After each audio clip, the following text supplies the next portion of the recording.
28 de julio sucedieron dos cosas en el Perú. Una histórica, que son los 200 años de su independencia, y otro, la inauguración del periodo presidencial encabezado por Pedro Castillo, quien asumió la presidencia de ese país. Para conversar sobre este primer día de gobierno, sobre las señales que dio el presidente Castillo, cómo fue tomado y cuáles son los primeros desafíos que tiene, tomamos contacto con Carlos Scafi, que es analista internacional, gerente de Imaginación Perú y profesor de la Pontificia Universidad Católica de Perú. Carlos, buenas noches, gracias por recibirnos. ¿Cómo estás? ¿Cómo estás, Matías? Buenas noches desde Lima.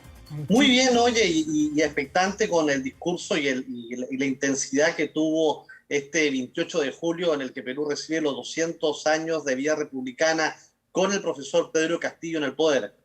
Exactamente. Bueno, a ver, partamos por algunas cosas que pueden ser más simbólicas, algunos dirán que son más superficiales, que nadie cambia el rumbo de un país con señales, pero las señales van construyendo también hechos políticos que a su vez pueden producir cambios.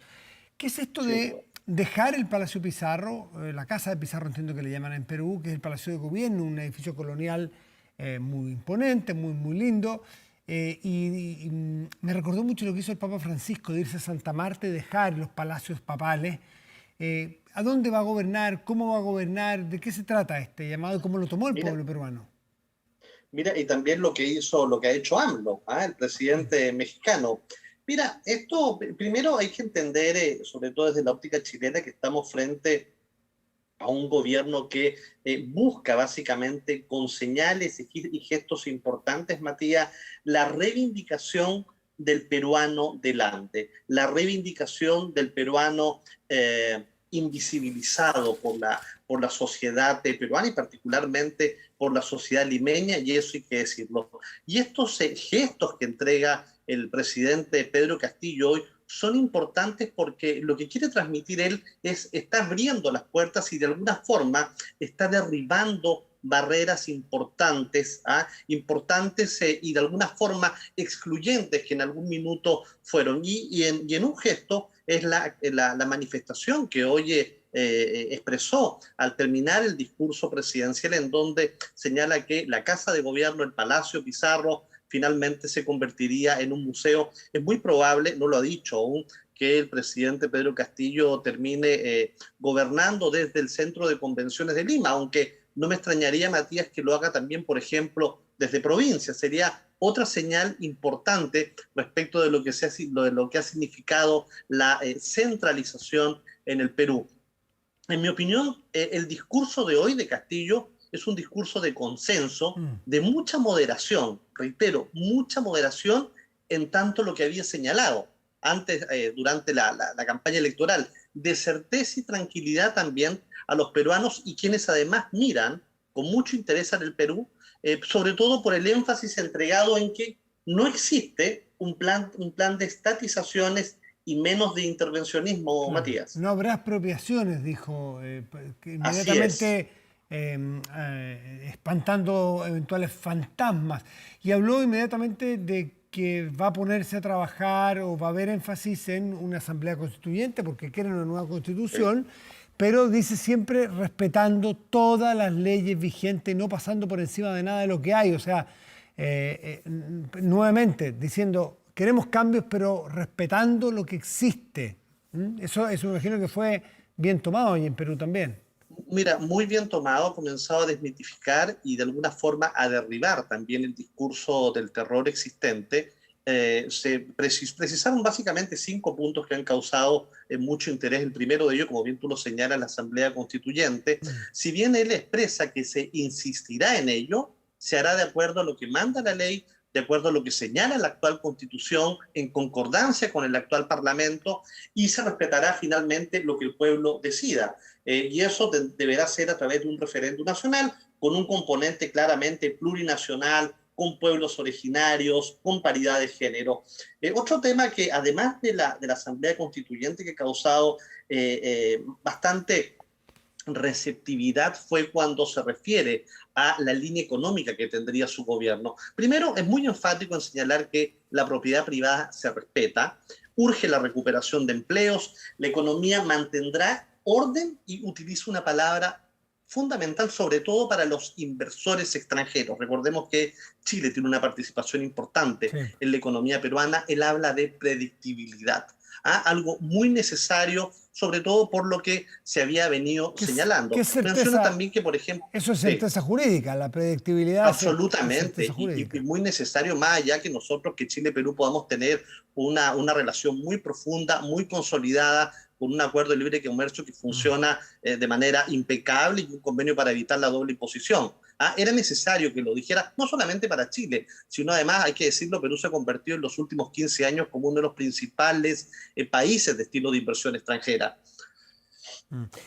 Quiero preguntarte, Carlos Scafi, sobre una tarea pendiente que tiene el presidente en sus primeras horas, que es armar un gabinete, que no lo ha logrado. Eso es, yo no lo había visto nunca, no sé si es inédito o al menos no es lo que ellos mismos querían, porque anoche, probablemente a esta hora, anoche fue el día anterior a asumir, dio a conocer un comunicado en que no iba a jurar hoy día a las 4 de la tarde el gabinete porque no estaba listo el equipo todavía. Entiendo que va a ser jueves o viernes se va a completar el equipo que va a acompañar a Castillo. ¿Por qué es? Porque faltan definiciones y porque se definió muy tarde el gobierno de Castillo. Recordemos que el Tribunal Electoral lo ratificó recién. ¿O tiene que ver con que hay muchas tensiones al interior del conglomerado de gobierno que hoy día entra al Palacio de Gobierno? Mira, por ambas razones, y también por una de fondo. Recordemos que 2 meses antes Mm. de la elección del 11 de abril, 2 meses antes, prácticamente Perú Libre, el partido que lleva al profesor Pedro Castillo a ganar esta elección, no necesariamente era mapeado por ninguna encuestadora, Mm. ¿ah? Y Mm. aparecía básicamente con un outsider. Entonces, de alguna forma, más allá del cálculo político y las diferencias que puedan existir o no con el partido y los militantes en cuanto a la conformación del próximo gabinete, yo te diría también de que existe, o la segunda razón básicamente se debe a que no necesariamente hay una precisión y constantemente están buscando ajustes necesarios. Si bien es cierto, el primer ministro está asumiendo el día de mañana en la tarde, el gabinete haría lo propio el día viernes. Viernes, claro. En efecto, como tú dices, Matías, no se había visto una situación ¿Quién similar. será? No es usual que un presidente asuma Mm. sin un primer ministro. Pero bueno, el tema es que Castillo está en el poder en este minuto. ¿Quién será el primer ministro? ¿Es el mismo que el presidente del Consejo Mira, de Ministros? el primer ministro, claro, es quien encabeza la presidencia del Consejo ¿Y de qué? Ministros y quien está a cargo de todo el ¿Y qué? gabinete. De hecho, Mm. para que el presidente pueda ejercer el cargo, necesita básicamente de la figura del premier. Se han Mm. dicho muchos nombres en este minuto. Fíjate que hay no solamente hermetismo, Bueno, sino que hay hay una polémica ahí. 40 listas que rondan. Sí, pero también hay un nombre muy polémico, como el que de Roger Nájar, que parecía ser que el número Exactamente, puesto, y exactamente. se ha abierto o más bien se ha sacado a flote una noticia de archivo, si se quiere, que él fue en su momento acusado cuando tenía 30 años de embarazar a una niña de 14 y de no hacerse cargo de su responsabilidad, es decir, un trato que para muchos no se condice con la altura del cargo que ocuparía ahora. ¿Eso lo saca de carrera Roger Nájar o no? Mira, sin lugar a dudas que es un hecho que termina empañando la presencia de él en la eventualidad que quieran promoverlo para que asuma como primer ministro. Debo decirte que, consecuencia de la acusación que tú refieres hoy en la noche, Mm. un grupo de parlamentarios importante ha firmado un documento en el que no quieren en el gabinete a personas que tengan acusaciones complejas como la que tú te mencionas, o que también tengan sentencias por corrupción. Hechos no menores, en un país que ha vivido la Sí, corrupción duramente desde el 85 a la fecha. Es necesario que Castillo, el presidente Castillo, desmarque con mm. mucha claridad quiénes van a ser finalmente su ¿Cuál ministro, es el su más, primer ministro, y que mm, no tengan ninguna relación con cuál es el materias más probable o complejas. la más probable? Pero también se decía que tenía que ser una mujer. ¿Qué nombre? Dame dos o tres nombres que corran con ventaja a esta hora, porque mañana deberemos conocer el nombre y jurar a esta persona. Mira, la figura del señor Nájar ha tenido ha aparecido muchas veces, pero en algún minuto también se habló de que podía ejercer el cargo de primer ministro la señora Verónica Mendoza. Yo lo dudo. En este minuto no te sabría decir Ya. quién podría tener mayores probabilidades. Yo creo Verónica incluso, Mendoza, Matías, que hasta sí. esta hora se está ajustando a ello. Verónica Mendoza, para quienes no conozcan, ha sido 2 veces candidata presidencial, es una candidata de Así izquierda. es, Se podría decir algo así como el es. Frente Amplio en Chile, con todas las Tal cual, efectivamente. algo Así parecido. es, Y te quiero preguntar por claro. último por un nombre propio que seguramente lo vamos a escuchar con mucha frecuencia, que se llama Vladimir Cerrón, que para algunos es, haciendo el símil, Cristina Fernández con Alberto Fernández, Vladimir Cerrón con Pedro Castillo, el hombre del poder que pone a Castillo allí. Claro, Castillo gana la elección, y algunas crónicas indican que Vladimir Cerrón ha estado en todas las reuniones de los últimos días cuando se está afinando el gabinete. ¿Eso es comprobable? ¿Eso ha sido así?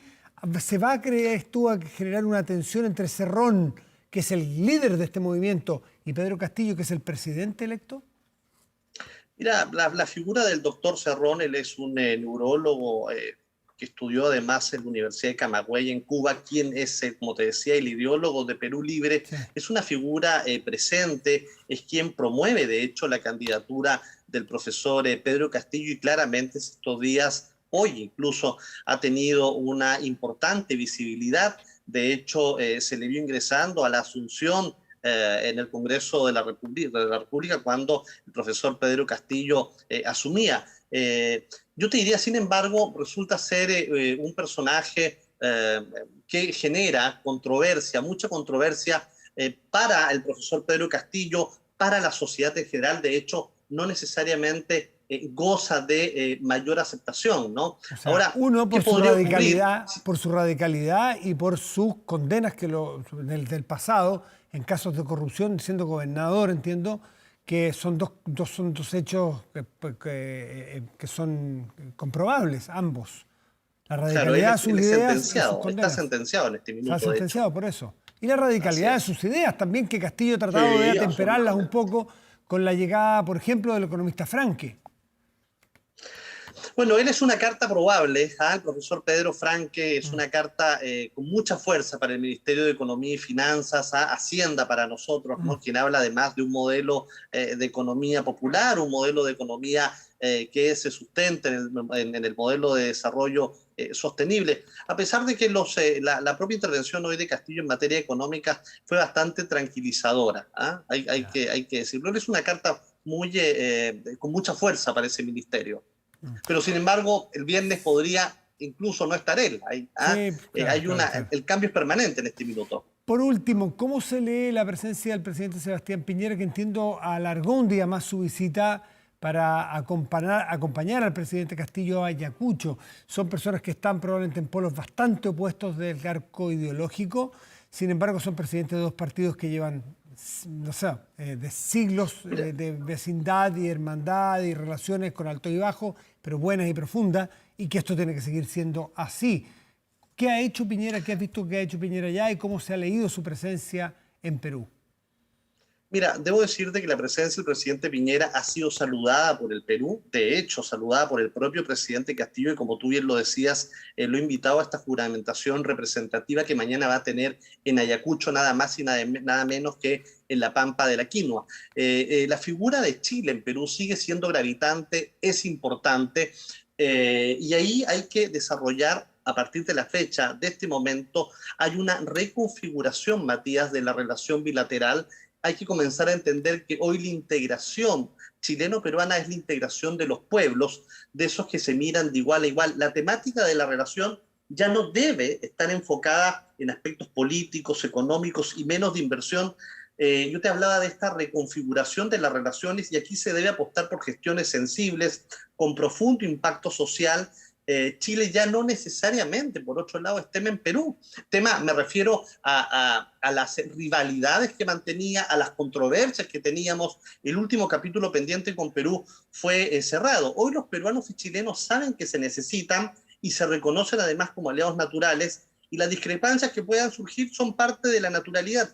Chile, si bien es cierto, hoy puede ser que no necesariamente sea tema en Perú, pero ello no significa, Matías, que nuestra Cancillería, que nuestras autoridades entiendan que hoy más que nunca deben estar presentes de manera silenciosa, desarrollando un trabajo social, cultural, acercarse sobre todo al Perú profundo, al Perú delante. Esa es la estructura vertebral de soporte y del desarrollo, lo que significa esta continua transculturación, ¿ah? Lo que significa adoptar costumbres, tradiciones, manifestaciones de fe. La relación hoy tiene que ser de pie, muy vinculada a lo que significa una relación de contacto, de piel netamente relacional, emocional, con un lenguaje fácil, amigable y sobre todo de gestos, ¿no? El establecer los acercamientos necesarios van a ser súper importantes, sobre todo para entender